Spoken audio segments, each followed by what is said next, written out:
cobs of white maize in Kenya's Rift Valley. This is a precious crop. It's harvest time, but it's a poor man's harvest. Most of Kenya's food is grown here on these small farms. But when the post-election violence erupted, all of these farmers fled from their land and the fields were left empty. Rosemary Mwangi feared her family would be killed during the fighting. We had maize, which were in our houses. We have our property, our business. They were all burnt.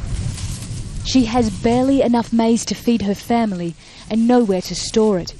Almost a year after Kenya was engulfed in violence, the country is still suffering. This year there was the post-election violence that saw the displacement of very many farm families who could not undertake the farming in the areas where actually we can call the food basket. These workers in Nairobi rely on one main meal to get them through the day, ugali. It's the country's staple food and its main ingredient is maize flour. Every day a cook prepares their lunch, ugali and stew.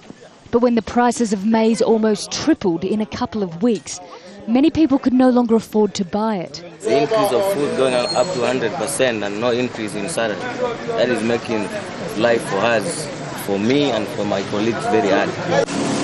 Kenya's flour millers are blaming a cartel of businessmen for manipulating the price, accusing them of buying and hoarding maize.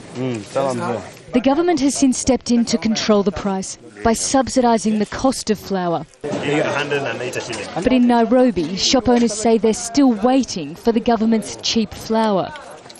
You go to the millers, they say they have not received the cheap maize from the government.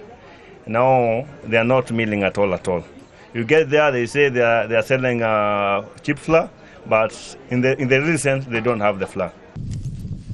Despite the flour subsidy, the country's bread basket is still part empty, which means Kenyans who depend on ugali are worried the only meal they can afford to buy will once again become out of their reach.